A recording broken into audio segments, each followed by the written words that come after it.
Hey, James. Hey, Misty, how are you? I'm good.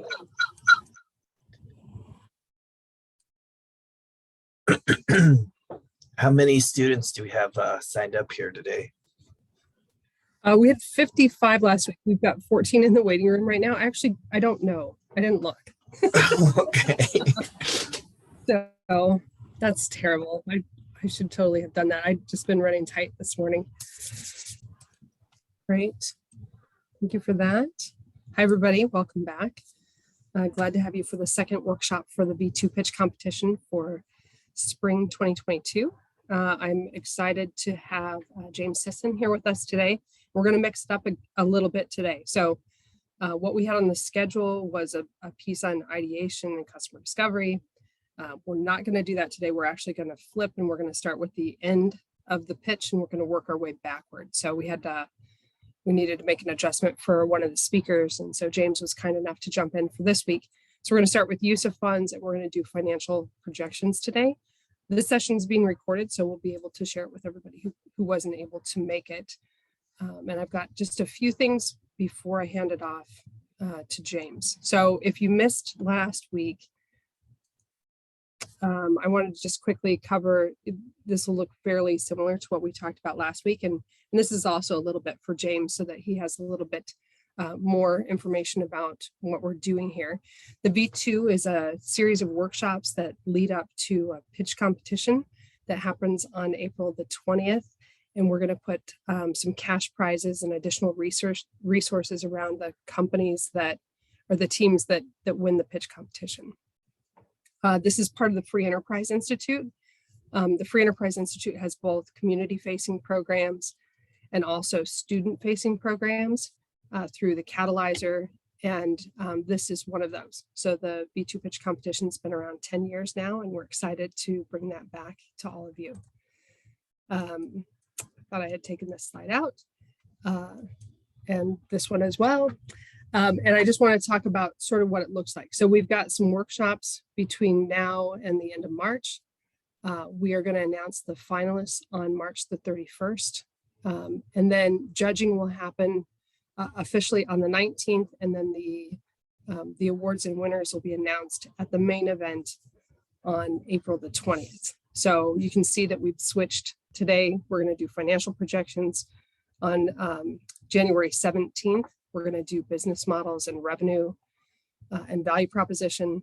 And then next week, we'll be doing customer discovery. We've also added an optional one for the week of spring break for anybody who wants to come in person or virtually for a pitch practice competition. And that's going to be the live version of that's going to be Mother Rosalie Hill Hall in the executive classroom. All right.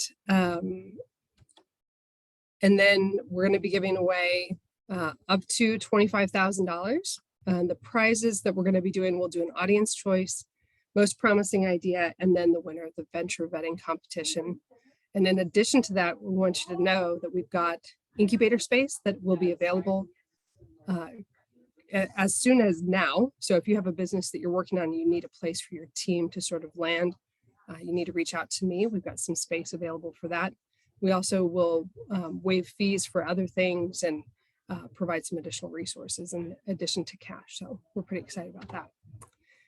And then the finale on April the 20th, we're actually combining this year with the 7x7, which is an alumni event. So we'll have 7 alumni come in and give 7-minute TED-like talks first, and then we'll have a little intermission, and then our finalists we'll pitch last. So we don't know how many finals there will be yet. We'll see how it goes and how the timing works out. We could have as few as 3, but as many as 7, and then the awards. We also are really fortunate to have some great sponsors and donors. So the Edward and Linda Rice family provided a substantial award this year to underwrite the costs. And Mintz Levin also came in with some cash. So we're excited about that. All right, any questions on V2 process in general? You can just give a shout out if you have something you want to ask. Okay. So I'm going to get us started with a quick little piece on use of funds. And we had talked about this last week. So some of my things did not get to the, I wonder if I just didn't save and it's showing you an old, that can't be possible. Anyway, we saw this last week. So a little bit of a picture about how the angel investing space works and some of those things and why the pitch competition exists. In the prep for funding for a company. I'm going to zip through this. This is actually the wrong deck. I'm going to pause that for a minute. And actually, I also want to share with you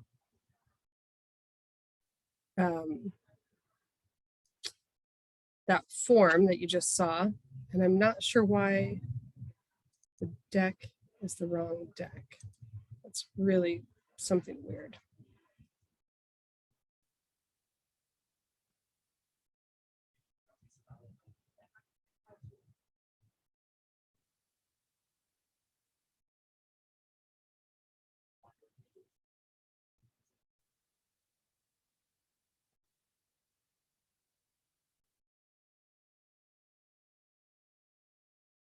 Sorry about this, guys.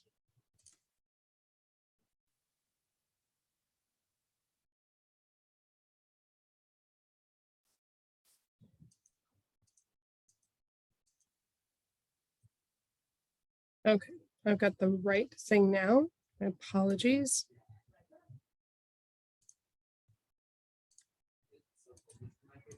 All right, this is what I thought I was showing you, the use of funds and financial projections slides for today. So last week, one of the things that we looked at was this list of potential risks, way that companies fail. And so a really great pitch, if we start with the end in mind, we're going to start with the use of funds and we're going to look at risks.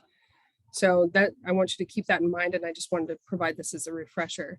Last week, we also talked about the use of funds as the ask slide. So you've seen this before if you were here last week. Actually, James has seen this. This is the same slide that I use when I work with investors. So this should look fairly familiar.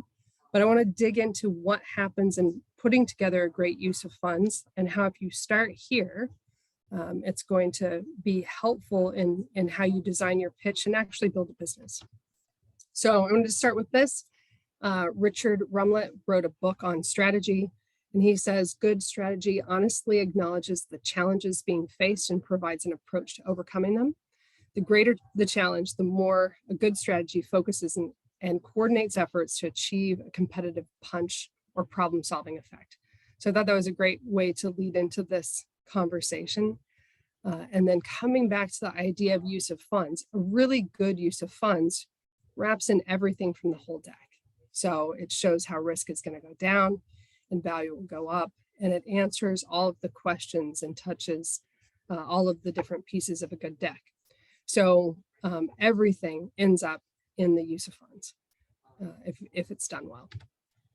So how do you decide to ask for and what are the things that you ask for? You need to look at like basically three different things: the risks that you have control over, the risks that you don't have control over, and what it will cost to overcome the risks. So risks you have control over are who you hire, how much time you spend in product development, how robust your intellectual property work is. So you have things that you have some control over, like labor and expertise and facilities. Things you don't have control over would include regulatory risk, stuff that's happening in the environment, stuff that happens with your competitors, local rules and regulations, those kinds of things. And then a really great use of funds is going to help you identify those risks, establish a price for each of those risks, and figure out what the return could look like if you can overcome those risks. So hopefully this will make sense in just a minute. It's like the idea of building a good roadmap. So you want to think about not just what you need in the immediate future, right? Because that's where most of us start. Like what I really need is I need money to be able to get my product together and test it and have some marketing funds. But really want to think through what it's going to take to get to an exit. So here's my first question for you. How much money do you think it takes the average company to get to an exit? Anybody want to jump in and shout out with that one? How much money do you think it's that companies have to raise to be able to get to an exit? Do you know what the average is? Don't Google it.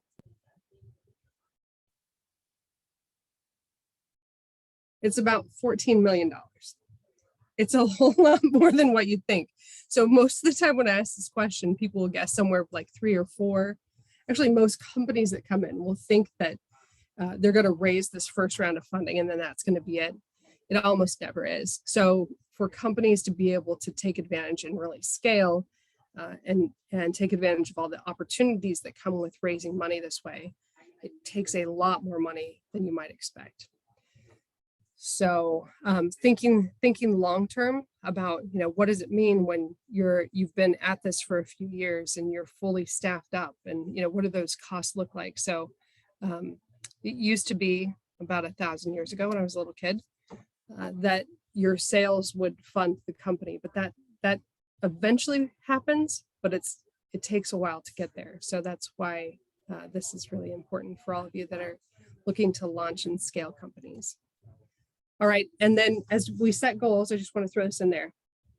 Some really good examples and bad examples. So ones that I see a lot, we're going to get to 100,000 revenue, or we're going to publish it. We're going to do this research thing and we're going to publish in a major event, or I'm going to hire someone. Like those are all kind of crummy milestones. Better goals would be achieve monthly recurring revenue of $100,000 with a growth rate of 25% per quarter. That really has some, like, I can look at that and know that there's a number at the end of that and you got it or you didn't. And that's something that actually takes the company forward to achieve $100,000 of revenue with 25% compounding annual growth rate, right? So, I would much rather, as an investor, way rather see a purchase order than a journal publication. And I'm guessing when it comes right down to it, that purchase order is going to take less time and energy than, a full research project in a journal publication. So a couple of things to keep in mind, and I'm showing you this because the next couple of things I'm going to share with you are around goals. So a typical use of funds process, the way most businesses approach this is you say like, okay, I'm looking for $1 million because that seems like a good round number we should shoot for. You're going to add your estimated revenue, what you think it's going to be. You're going to build a forecast, a forecasting P&L, and then you're going to think through how you're going to spend it. And then you're going to build that little pie chart that we looked at a minute ago. That's a pretty typical process, and there's nothing wrong with that process. But for today, because we're going to do the work backward piece, for today, I want you to think about it this way instead. What are the risks that need to be mitigated? So how many different ways could your company fail, or could your idea falter?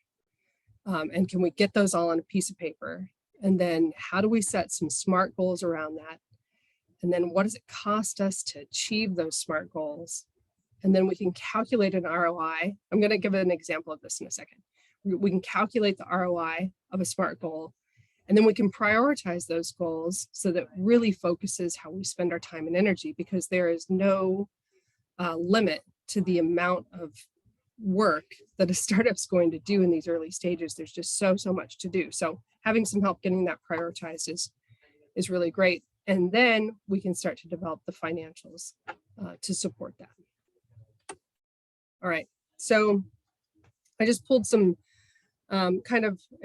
these are the kinds of things that I'm talking about. So when I'm talking about a competitive risk, so let's just take that top line. There's a competitive risk. The way we're going to overcome that is we're going to have an IP strategy. So we're going to file some patents so that investors can see that we can either protect or license what we've got. And we think that that is going to cost us $50,000, right? So you kind of get the idea here, right? So we've gone through and I've picked a handful of things that are typical kinds of things that we see, like how are you going to take advantage and capture some of the market? Well, a good customer discovery process, or hiring some key people, or adoption rate, like one of the ways that you could overcome an adoption rate risk, right? So you want customers to come and get your stuff.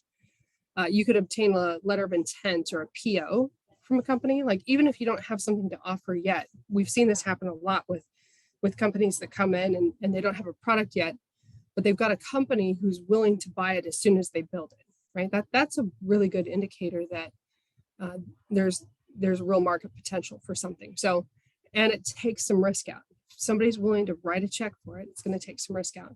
And then the one we also often see is, we're going to do version 2.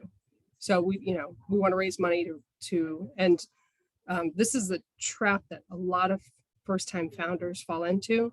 Like, you haven't even really got version 1 out the door yet, and you're already planning for version 2.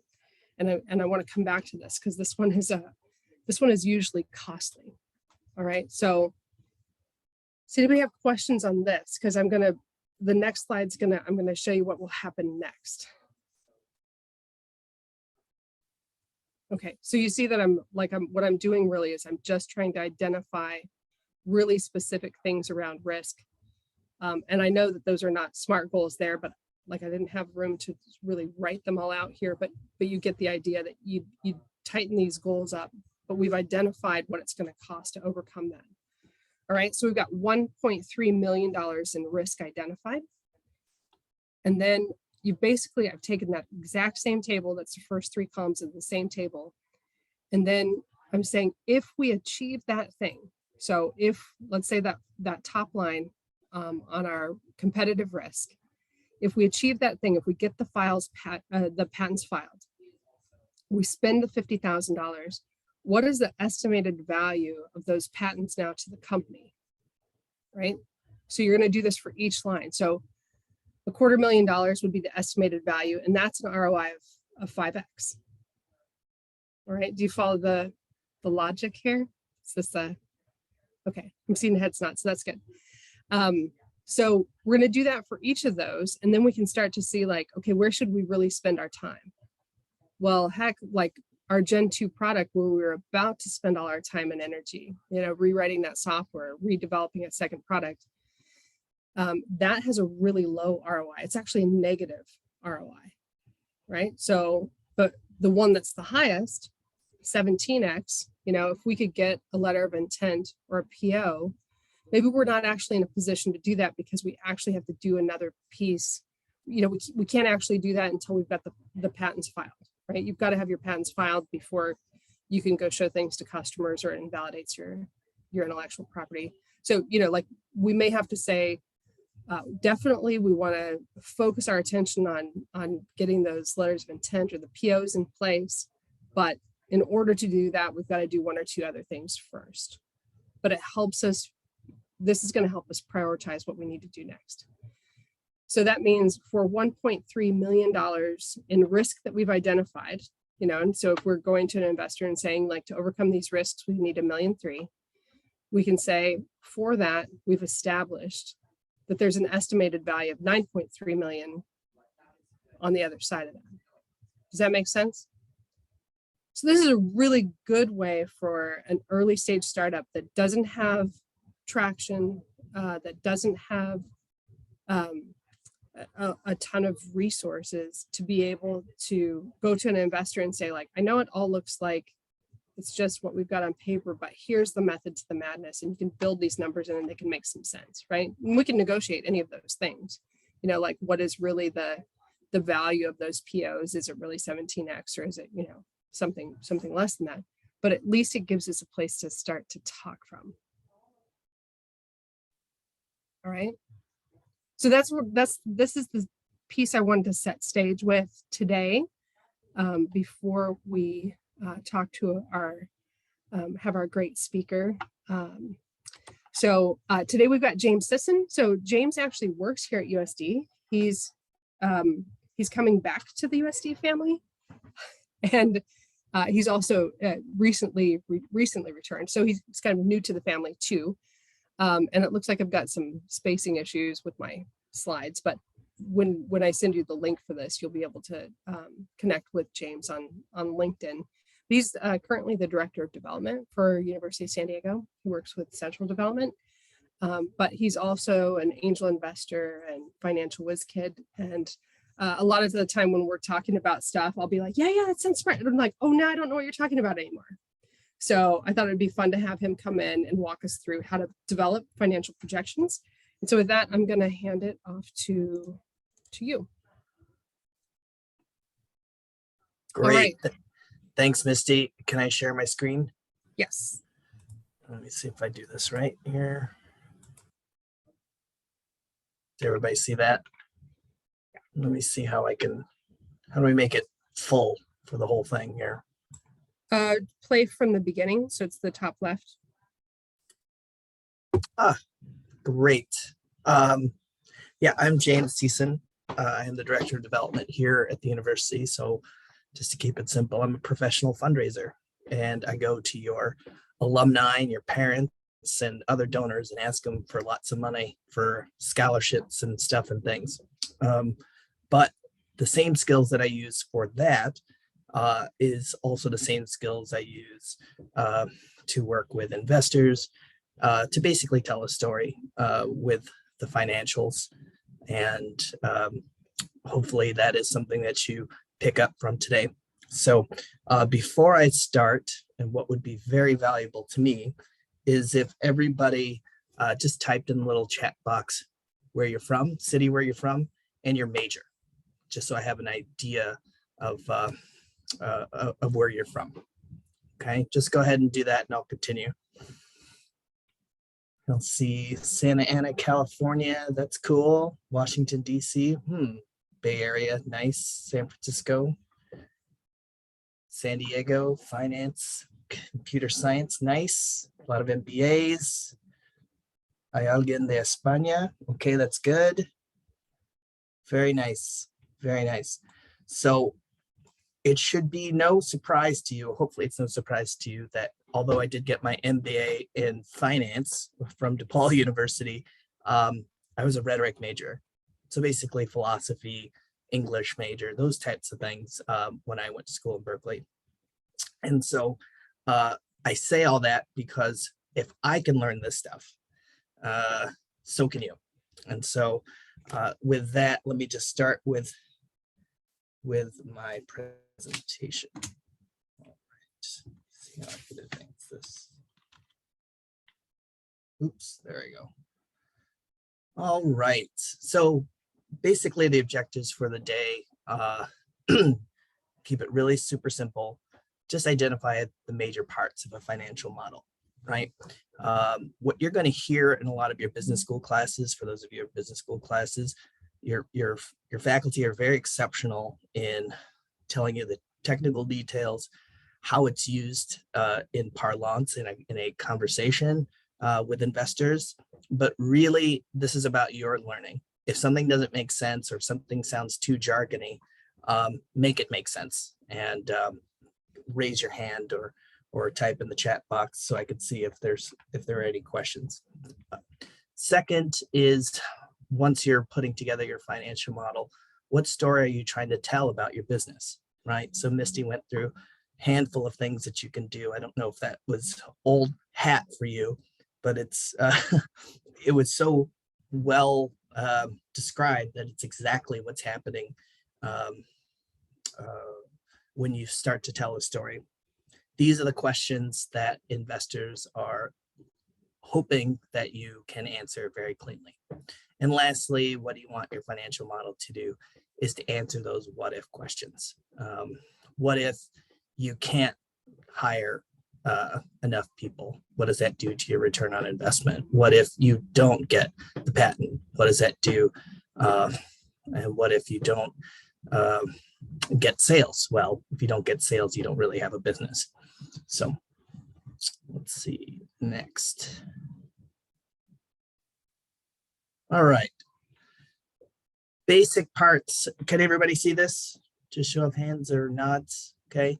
I don't know if it's big enough, but the main parts of any financial projection is what you see here on your screen.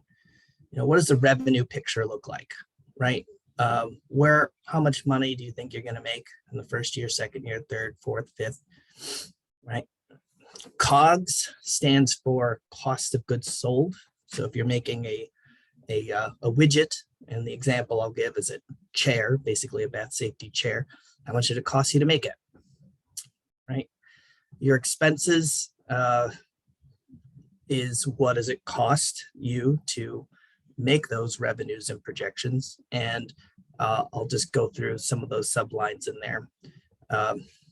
Sales and marketing, obvious. Personnel, that's you and your team, right? Other G&A, which is general and administrative, costs. We've just compressed this down just so that you can get the rhythm of it, so that you're painting with 4 colors here. But we all know that there is a wide pastiche of colors that are available to you. Investors care that you know at least the story behind these 4 things, and you can wow them later with how much you know about a little bit later, but I'll show you more complicated ones. And last is operating income, right? So these are the main pieces of your financial projections. Do not violate them. This is standard and pretty universal. And when you see it in a real context, it'll show 2 things about you. One is you know what you're doing. 2, if you don't know what you're doing, you have a pretty good guardrails around you to talk about how are you going to make money, how much is it going to cost you to make it, what are your other expenses, and how much is your income after a year, after a quarter, after a year. You should be able to say those things off the top of your head. But this class is about financial projections. So I have a question for everybody. I don't think I've posted the question. We'll do that in a second. Financial projections is like, go ahead and put it into the chat, wrong answers only. Go ahead. Financial projections are like, see some creative answers in there. What do you think financial projections are like?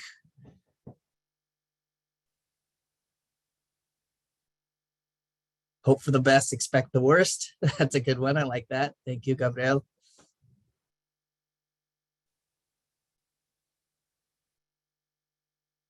Like Excel spreadsheets. Good one.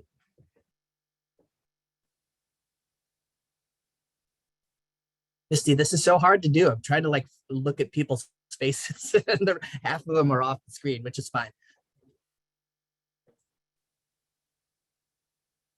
We'll take a few more. I can only think of terrible things to say. I know, but that's why I'm not talking to you. Just as a parenthetical, as more answers come through, I am also a member of the San Diego Angels Conference. Is that what it's called now? Which means that a group of us accredited investors, you'll know who we are, get together and we review 90 or so companies, and we boil them down to 24 to 12 to 6. And so we are at that stage right now. If you haven't been following the San Diego Angels Conference, this is the 4th fund. This is my first fund, my first time as an angel, but it has been a delight to talk to some of these companies and really have a conversation about their business, what they want to achieve. And I say all that because financial projections or financial analysis, there's 3 things that I want to share with you about that. People rarely, if ever, hit their numbers or their projections, right? And someone privately asked me, what do I say that financial projections are like? Financial projections are like going to space, right? So if you get in the image in your head, there are people sitting in Johnson Space Center somewhere in Houston, and he says, I'd like to go to space. We built a rocket. We have some projections. We got to generally go in a certain direction. Here's some calculations. Here's what could go wrong. Here's how we've mitigated what could go wrong. and we have to go at this particular time, or we'll miss our window to go to the moon, for example, right? When you're talking through your projections, you kind of have to have that roadmap in your head, because the numbers will never be self-evident.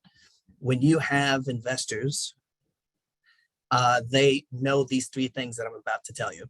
One is people rarely hit their numbers, and that's okay. Okay.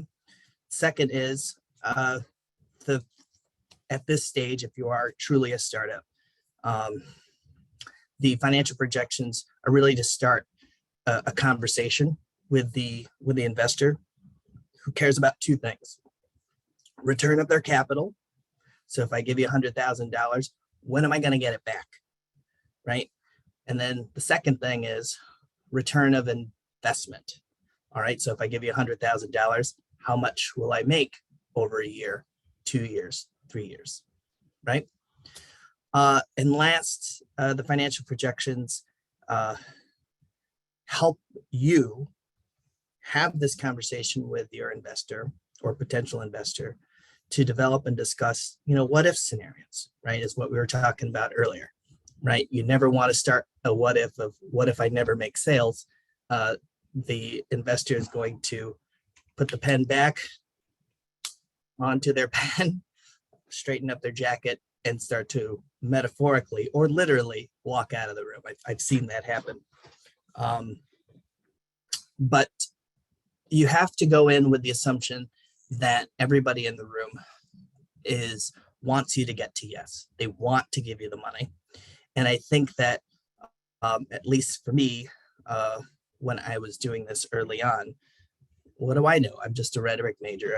I don't know any of this stuff. But you learned how people started to talk about it.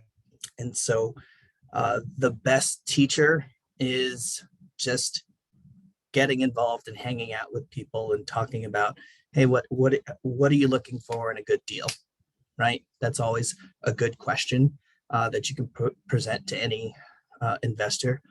And if they describe what kind of deal that they like, well, tell me a little bit more about why you liked it. And I think that this is just good general advice for anything, whether you're raising money or not raising money for anything, is just really asking your investor what's important to you and what are you looking for, even though you're the one that's presenting. So any thoughts, questions, feedback thus far? I'm going to take another couple of minutes and then we're going to spend a little bit of time doing some question and answer. Let's see. So, Hi. Hi, yes, go ahead.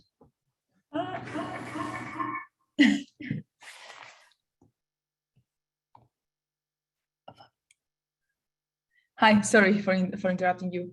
Sure. I think it's very interesting what you were saying about asking your investor what do they want, right? How, in a practical situation, I am there and I'm talking to an investor. I mean, I guess you can be just like open about it and like what's important for you, but how would you approach that question? It's a great question. Without getting too far into your case example, you want to know what kind of investor they are. Are they passionate about what you're doing, and are they going to invest for the long term, right? That's one question. And that's not in your control right now. You don't know that. And then second is related to that. Do they want a quick return? They want to put their money on the table for a year or so, or will they lock it up with you for 2 or 3 years? That goes along with the question of return of capital, right? Very basic. And really, you should be interviewing them. Is this someone that I want calling me at odd hours of the day and hanging out with? Because not all money is good money. But let's put a pin on that for now. But I really appreciate the question. Okay. Thank you. What I would like everybody to do, if you're in near a computer, is to go ahead and look on the website. Is a company called PeriChair, And there's the website up there. It's PERI-corp.com, right? If you look at the website, I don't know if I do that now, that I'll lose the presentation, but I've seen it a gazillion times. What I'm going to walk you through is a very rudimentary financial projection I did for Perry Chair. And I will split the group out. It's the first time I've done this, into two rooms, one filled with investors and one filled with entrepreneurs. And so if I can tap Diana or Misty to help me set up just those two rooms, I'll give you some background into the company. But Perry Chair is basically a bath safety chair. Let's see here if I can. Oops. We go. There we go.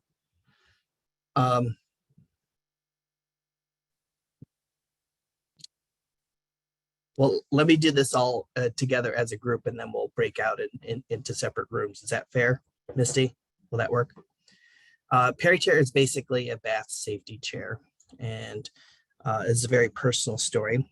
My good friend in Chicago was taking care of his father-in-law for many years, and just if any of you have had to take care of your grandparents, you know that it's a battle every single day of having to take care of them at home. And this is during the pandemic, and even prior to the pandemic, that doing the activities of daily living, bathing and toileting and other things like that, all unpleasant things I know, was very difficult.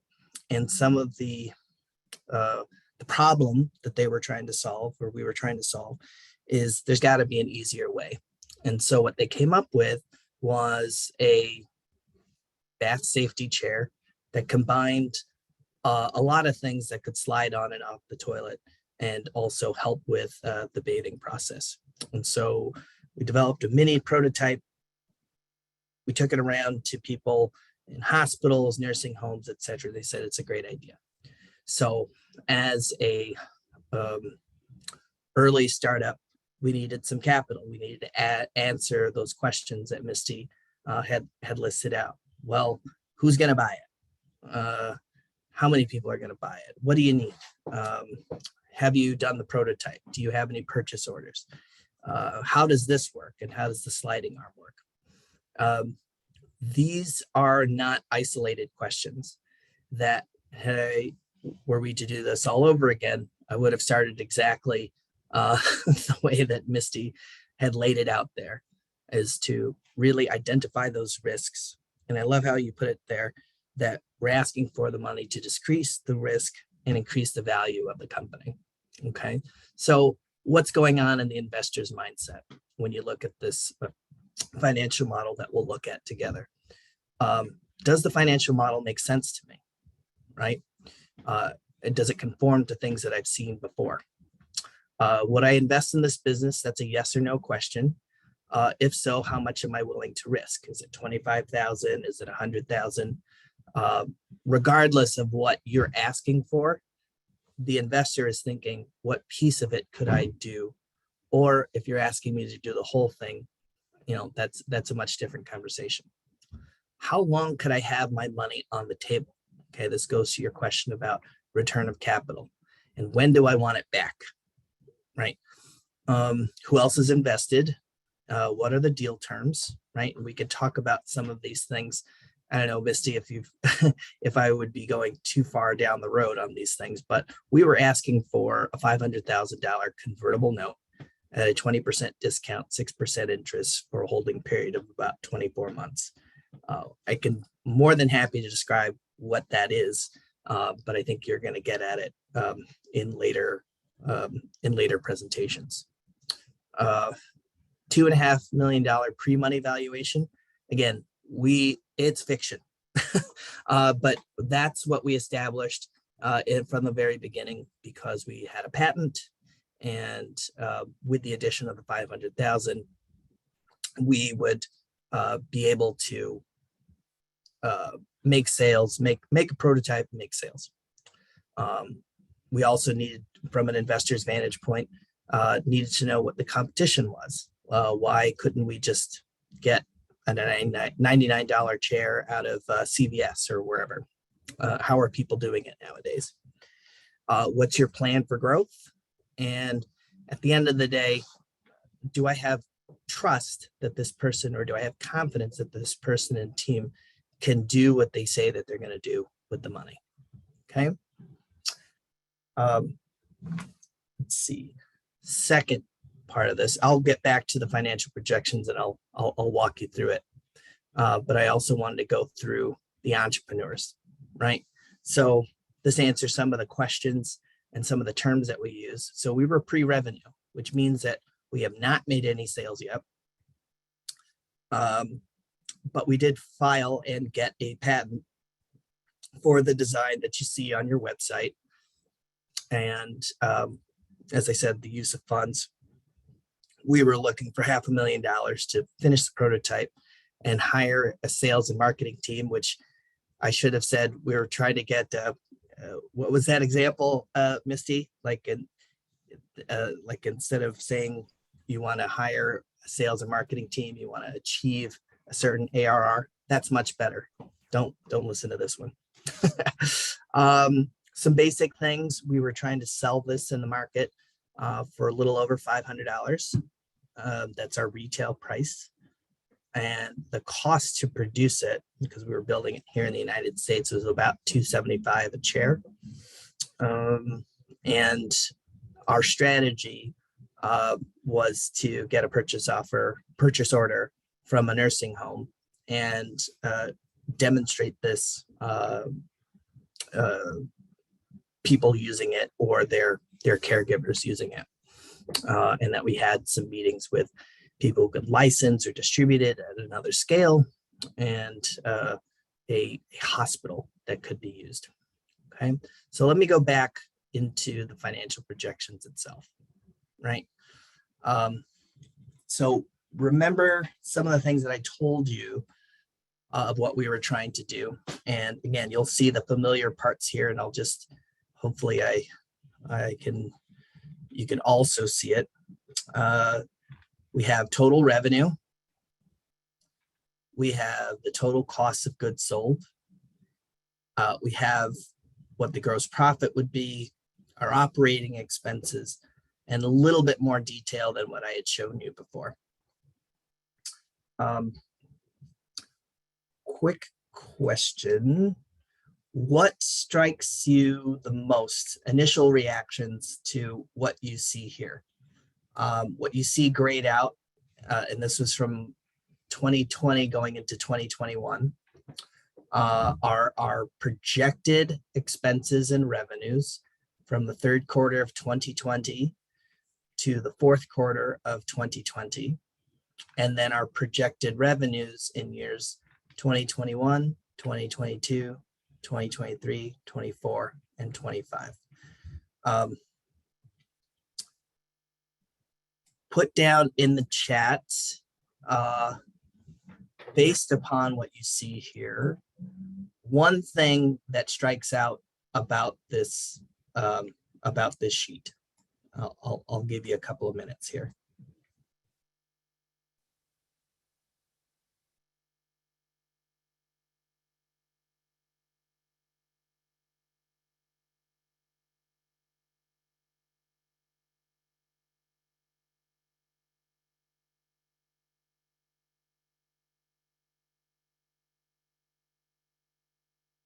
Tells a very important story, and a couple of things that I wish I had done a little bit differently in promoting this, but I've learned a lot, which is another thing as you're starting to think of your answers of what your initial reaction to this is.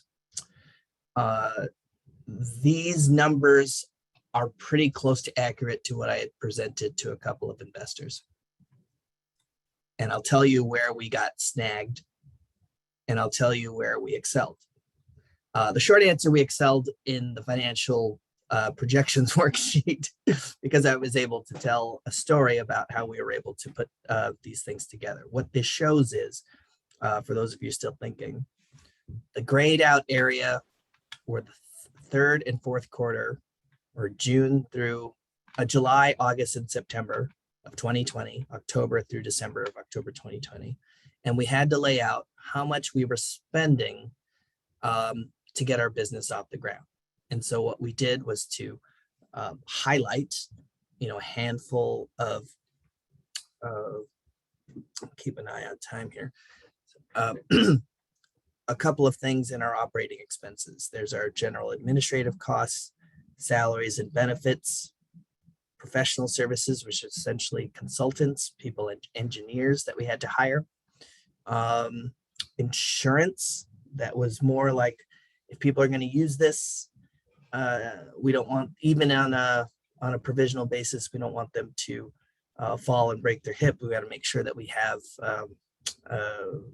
business insurance. We had to have workers' comp insurance, legal, making sure that we had a team of people who were qualified to help us create contracts so that we can have sales. Marketing expense was mostly items done online to get people interested, to pre-order. That was part of our marketing project or initiative, was to go to other people my age and older, anyone between 45 and 55 who was already taking care of their parents at home. And those of you who know a little bit about Facebook and these others, they're very easy to find, and they're companies that can slice and dice that demographic information. Sales and marketing expense, self-evident, taxes and other expenses. These were all of our projections, right? Revenue-wise, given the cost of goods sold that we had on there, you'll see a couple of things. One is that we did not, according to these projections, did not lose money in the first year. And how were we able to do that? That's very rare. And I got called out for it in one of my presentations. What business doesn't lose money in the very, very beginning?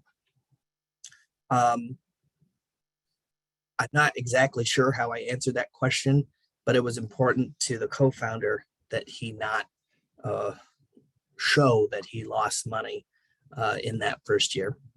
But in order to do that, again, red flag or yellow flag risk, these are very aggressive projections, right? And the way that you put this together on your revenue sheet, your spreadsheet, is that you take the number of units sold times what you're going to sell it for, and that you have to hit those targets, right? One of the things that I said earlier was that people rarely hit those numbers. And if you don't, for those of you who are rule bound and good students like I was, it stresses you out a little bit when you don't hit your numbers, or if you don't do what you say you're going to do. It's okay. Part of this process is that you're going to learn that it's okay to fail or to not hit your numbers. But you have to, in order to advance in this business, be able to flexibly respond to, okay, what happens if I didn't hit all my numbers? What happens? Can we reduce some expenses? This is just a projection of what it's like to be in the future. So, and again, I know we're going very quickly over a business, but I wanted to be able to tell the story that's hidden inside the projections. Under cost of goods sold, you see the manufacturing. $3,000 was our initial run just to get the pieces together. We found a contract manufacturer in Indianapolis, and we got the first prototype built and ready to go. That's the picture that you see on the website. In September, the plan was to build one of the things that you do when you work with a contract manufacturer, they just don't build 1 or 10, they build them in batches. And the idea was to pre-sell enough to cover your manufacturing costs. And in this case, let's just take it's 500 times 300 per chair as an average cost. That was our projected outlay and was our most critical cost and risk for the company. Being able to come out of pocket for $150,000 was not very easy for us, but was something necessary for us in order to show that we have a product that we wanted to sell. And then we punted later on in that year to build out an additional 650 units, which would have given us this revenue for that particular year. Okay. Thoughts, questions? I see a question here. All right. What were people reacting to? Is gross profit margin percentage inflated? Good question. Yes, it is inflated. I thank goodness for Misty to give me this opportunity to show my failures with humor. But yes, as I said from the very beginning, everybody's in on the joke. They know that these numbers are fiction, right? But they have to be accurate when you're putting it together. So the gross profit margin is an accurate percentage. And I'll tell you how to calculate that if I remember it, remember the formula. But it is a percentage of your total revenue of what your gross profit is going to be. So it's just math, right? If your total revenue was 774 and it costs you to make that stuff was 415, your gross profit was 359 and change, and you divide this number by this number, that's 46% gross profit. What we wanted to show was a 70% gross profit margin. So the math is correct, but inflated, yes, because there are a lot of hidden costs. Time, if you don't do it on schedule, it's very stressful to try to do this on schedule. But again, at this initial stage, especially if you have not done this before, and let me just get to the punchline of the joke.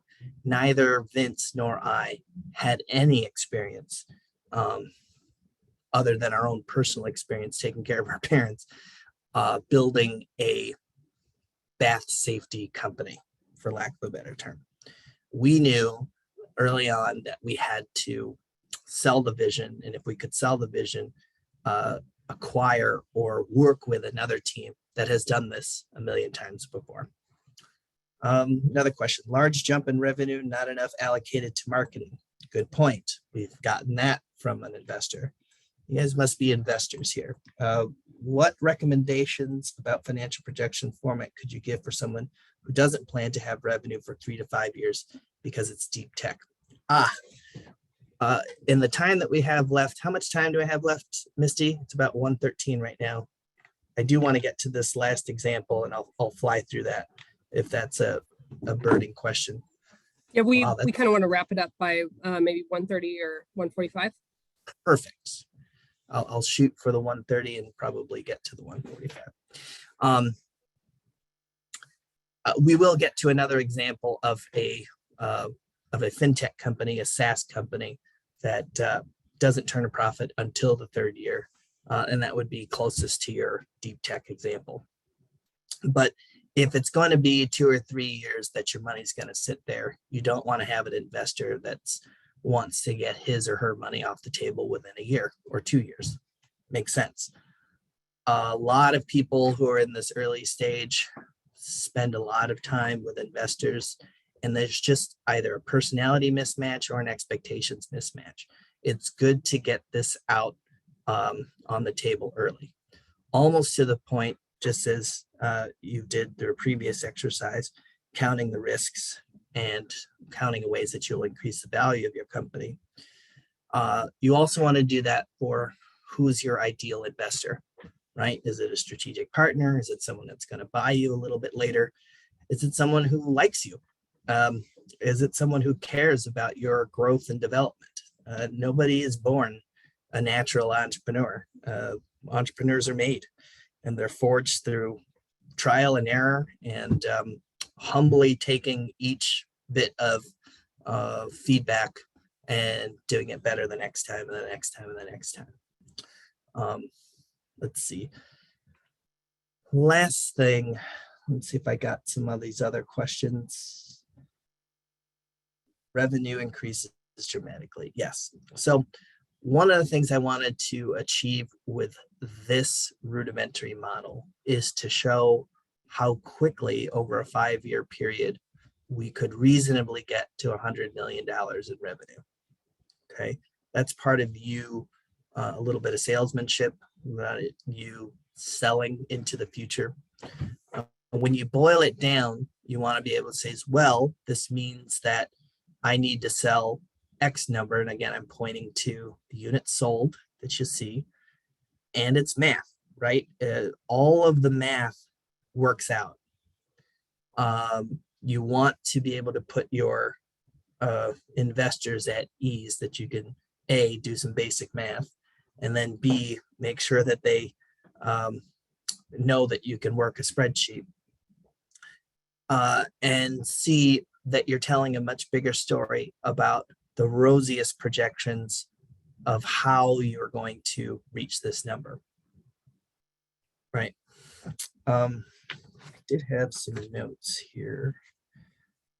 Yes, and something that Misty said earlier. You really want to start with your revenue model because it is the underpinning for sales, and it is the underpinning for what fuel you have for your rocket ship or your business that you're going to create. Your cost of goods sold and your expenses, you should be able to talk about that because it's the cost of you in order to hit those goals. Okay, so let me just say that again so that I'm more clear. If you start with your revenue, this is the top part, and you think of it on your own as an investor. All right, if I'm just looking at this, I see that they're making a little bit under $1 million in the first year. How do they get to $100 million by the end of year 5? And is it plausible that they can sell enough of these chairs in the markets that they have identified, assuming that there's a product and a market fit, and assuming that there is a large enough addressable market? Is this plausible? Do I believe that they could do this, right? That is as much as you want to cram into this initial financial projection. As you'll see in the next set of examples, it gets a little bit more complicated. Thoughts, questions, feedback? I'm just going to keep going and bag this idea of doing a breakout room. And I'd be happy to take some questions about the financial projection sheet or the story that I'm trying to tell with the sheet. You can either put them in the chat or we'll unmute a few of you and we'll answer those questions before I go on to the next case example.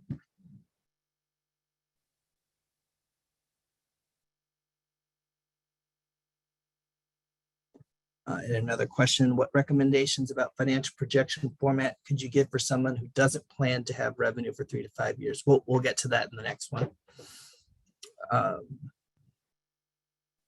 All right, I'm just going to go to the next one, if that's all right, Misty. I know I have 10 minutes or so left, but I'd love to get some more questions from the group. All right, so one approach that you can do in building a financial model, as I said, was, start with the end in mind, start with a revenue model. If all goes well, how much gross profit will we make, right? How much net profit will we have? Allow yourself to dream a little bit because there will be a lot of times for you to pull that back. But this is not about playing small. This is about a big vision, right? The second piece of advice from my business partner who put together this fintech SaaS business model is really count the costs. What's it going to cost me to hit that projection? You're going to have to pay for legal. You're going to have to pay for sales and marketing. You're going to have to pay for developer if you're doing web development and all that. Thinking of very logically. And last, what would be appealing to my ideal or strategic investor? Many of you, if you're truly doing this old school, will go to your friends and family to get you started. Okay. That's great. I think that you will find that it could be very difficult if they don't understand your business model or you don't understand the roadmap of where you're going. But that's why I ask each of you to think about who your ideal strategic investor would be. And again, starting with the end in mind, do you plan to exit within 3 to 5 years or 5 to 7 years? Do you think your company will be bought out? All of these things should be part of your presentation and pitch. And at least what is the convention, 3 to 5 years of financial projections, and how do you get from there or from A to B? So going back to the original example, the revenue, COGS, expenses, and operating and income, this is the simplified version of something that I'm going to show to you over the next several slides that are very complicated. And the reason why we only have screenshots that I couldn't share with you as an Excel spreadsheet is that this is the intellectual property of a company, my business partner, that does a lot of due diligence on these fintech SaaS companies. And people ask us, hey, you guys are smart. Take a look at this opportunity. Do you think that they'll make it? And one of the things that we do is that we take their numbers and we match them up or benchmark them to existing SaaS businesses and existing experience. So here's a more complicated view of this very simple company financial projection. We usually start with some basic assumptions about revenue, about product sales, transactional volume, and if this isn't large enough, I'll go ahead and talk about it. So this one says that this sample company's revenue model will include client platform and traditional user-based licensing fees. Again, this is a SaaS model or software as a service model. The platform fees will be charged for infrastructure, API, report generation, hosting, and customer workflows. The project platform licensing fees to average about $5,500 per month, and user license fees of $2,500 per month. Okay, let me translate that into English. We're charging a firm who pays an annual fee or a quarterly fee, and then we charge on a per user basis of how many people are using it. Okay, it's very important that you don't get lost in this lingo, because if you are faking it till you make it, which is always very good, you really have to be able to break it all down. We're charging the company and we're charging per user to use this technology. Product sales, part of these projections that we're forecasting about a 12.5% monthly growth in sales. So, and the platform clients in years 1 and 2 will grow slowly month to month. Again, these are all just projections, everything working out as it's supposed to be. Transactional volume. One of the things that we did with the fintech is that we are also charging on transactions, projecting $20 million a month of notional value traded to being in year 2. So what this is something like Robinhood or some of these other platforms where people are putting in money, taking out money. We are getting paid on the transactional volume. Lastly, on the personnel expenses, you have a sales incentive program that will pay 10% of the first year's revenue on software licensing and 25% of transactional revenue. Basically, you want to diversify what your revenue model, what are your streams of income that are coming in? And then lastly, what are some assumptions we made about other general and administrative expenses? We just expect it to grow around 5% a year. Rent, software, travel, entertainment. It just happens, right? Not many investors challenge the 5%. But again, if you're going at this for the first time, you can kind of see that some of these examples, particularly on the assumptions, were written by somebody who's actually done this before, and that's my business partner, Eric.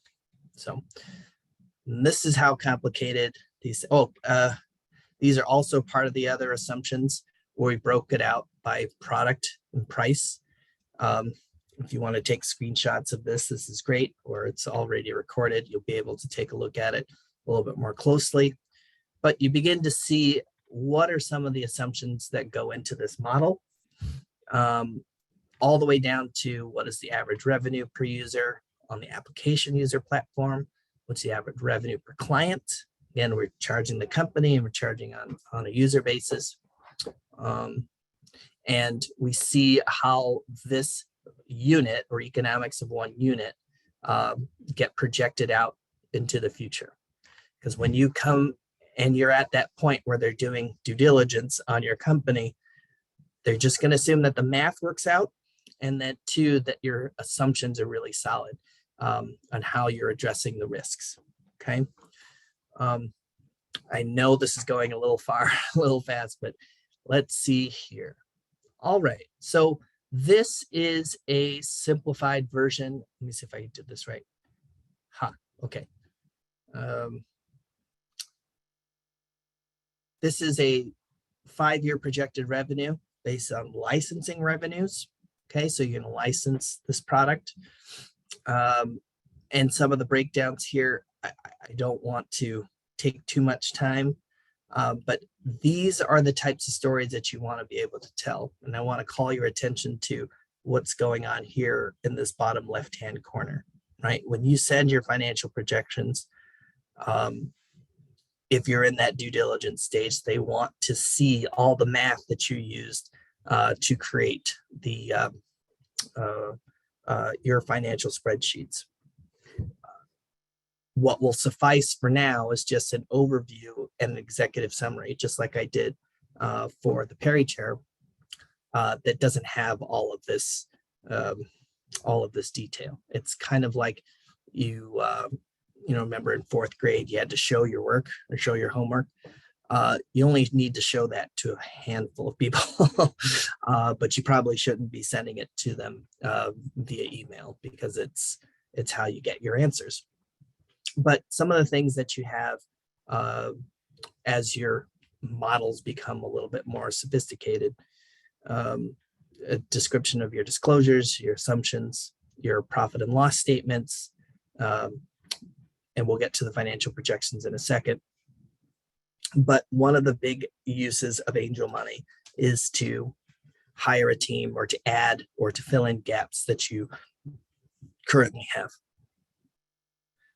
So this is the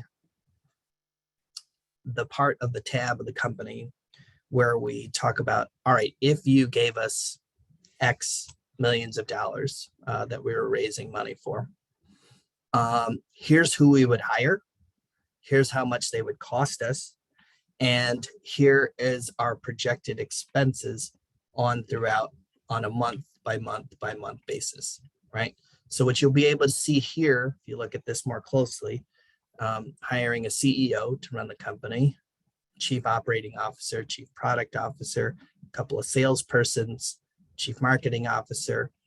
These are the expected salaries. Now, what you may notice, if you're doing some quick math here, that the total employee salaries is about 2.4 million. You'll also notice that on the far left-hand side, there's cell number 21 and cell number 62. There are 40 other different expenses that need to go in here, and we just collapsed it so it would fit on one slide. When you're hiring people, they want benefits, you have to pay taxes, payroll taxes. These are things that you should be aware of, but you'll have models through your business school classes on how to make your model work. And there's no substitute for it. There's no basic template. You kind of have to work on your Excel spreadsheets on your own. This is a more sophisticated view of the P&L detail, right? Again, go back to the original parts of it that we discussed. Here's our revenue, our revenues. Here's our cost of goods sold, sales and marketing, general and administrative, our total expenses, and our operating income, right? You'll see that we're losing a little bit of money in the first year or so, in the second year or so. But when you roll it all up together, you'll show how you're turning the corner. Let's see. Let me wrap this up here. I have a few more slides. Good. We're on our last slide. So, what story does this company tell? This is the simplified or the executive summary view that you would show in most slide decks. Very rarely do the investors dive into your financials unless they're going to be doing some sort of due diligence on your company to assess if you're a good investment or not. But they look at your executive summary, they look at your 1-minute pitch, and if at all possible, they'll look at your financials. And it's a bonus if you've already had some sales, or if you haven't had any sales, you have to describe what you're doing in lieu of sales. Number one reason why businesses fall apart is that they run out of cash, and that if you need this amount of cash, what can you do to make sure that you just survive and get to the next stage, or cross that? Here's another phrase you'll hear a lot: cross that valley of death. Angel money helps you cross that money, but as you get into further fundraising rounds, there will be other actors, venture capital, corporate investors, etc.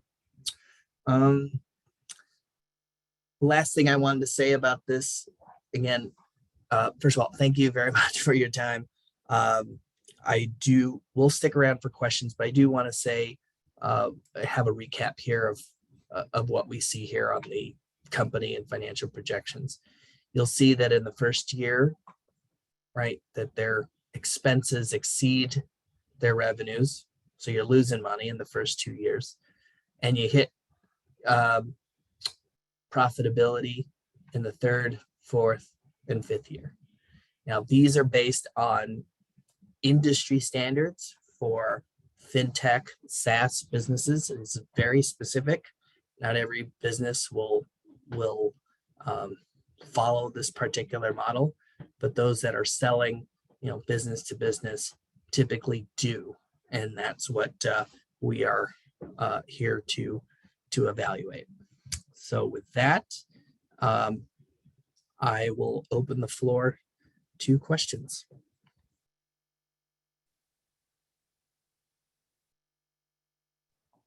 Hi, it's Lola again. So I have a question. What if you're not able to return the investment to the investor, which is our liability there?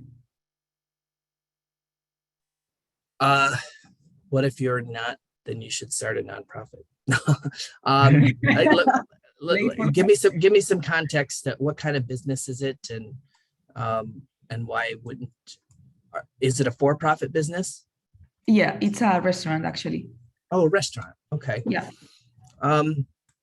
Thank you very much for that question. I asked this because it's not a cookie cutter and it doesn't happen all the way through.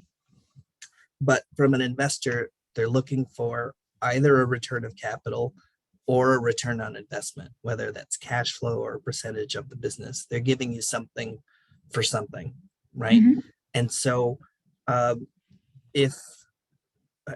so talk to me a little bit about what you were thinking about not paying them back. Would it be a loan, or would it be a grant, or what are you thinking of here?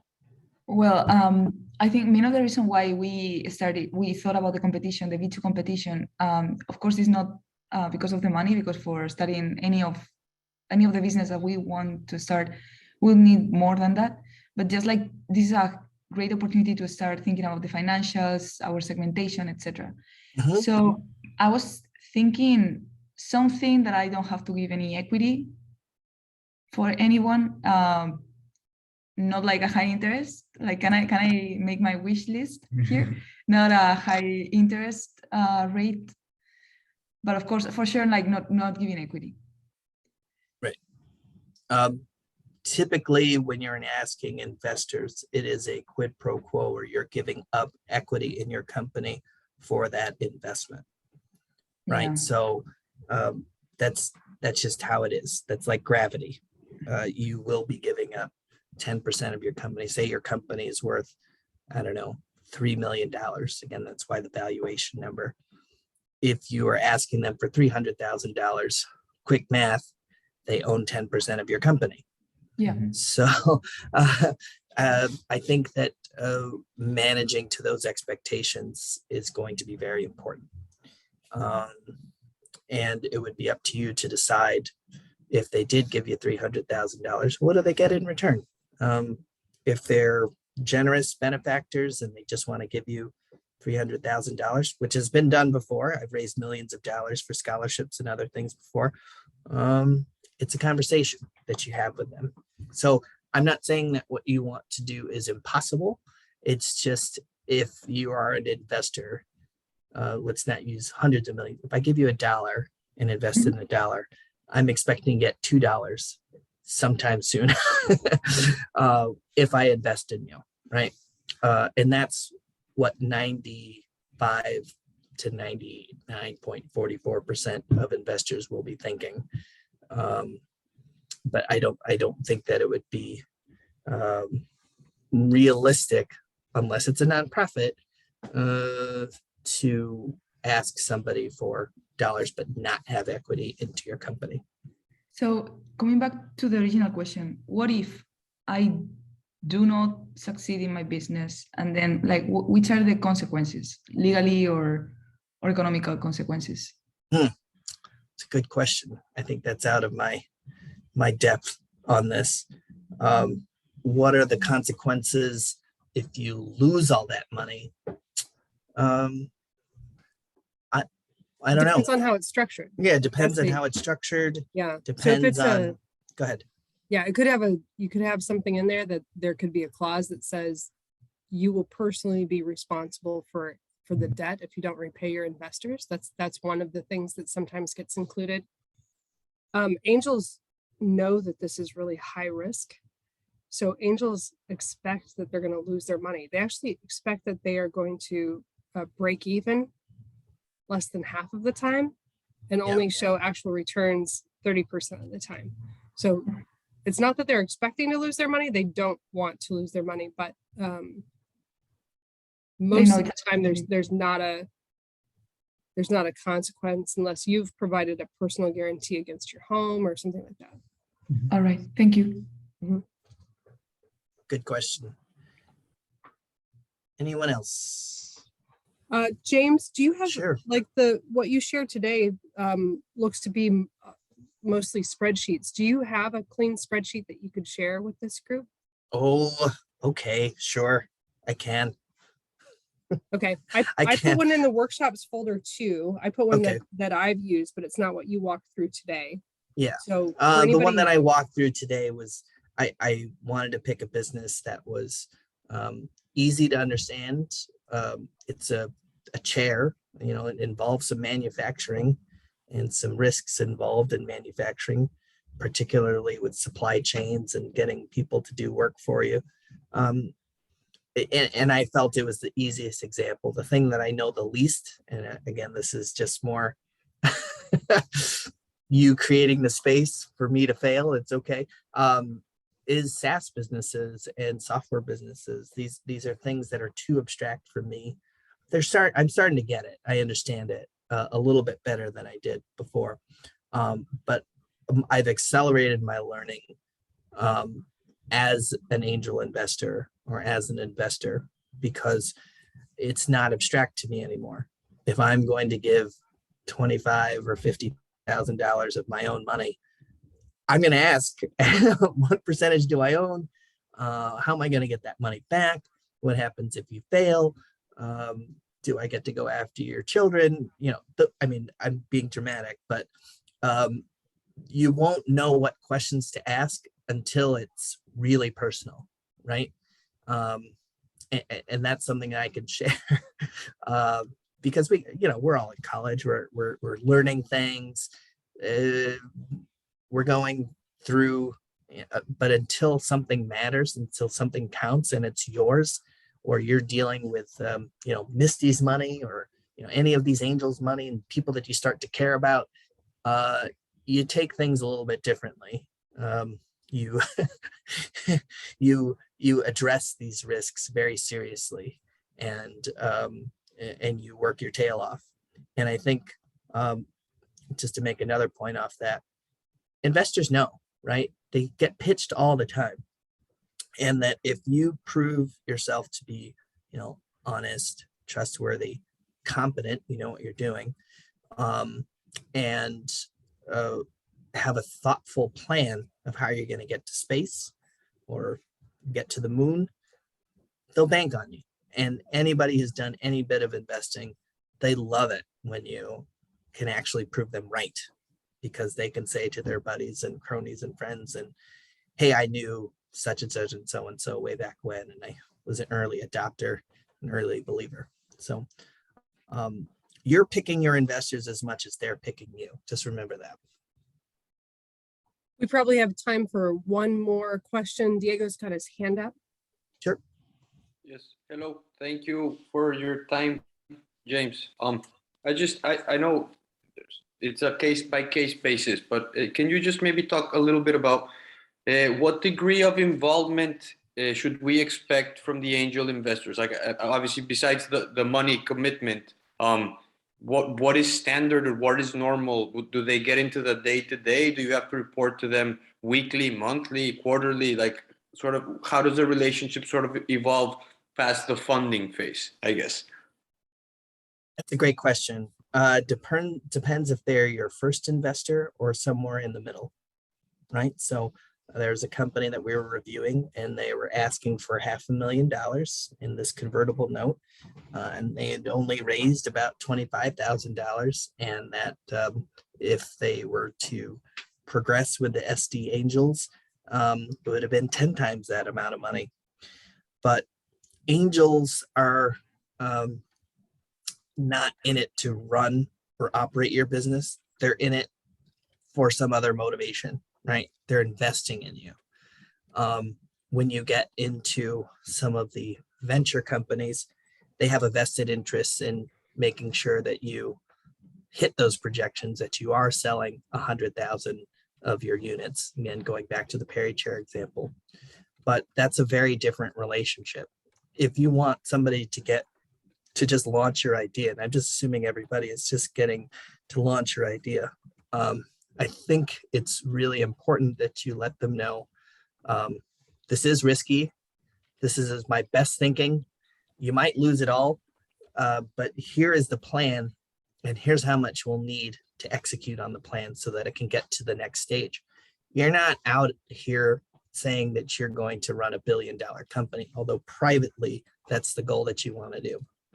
You are here saying that, hey, I know there's going to be a lot of steps. There's a lot of stuff that I don't know, but what I'm presenting to you is a big vision, and it starts with someone who believes in that big vision.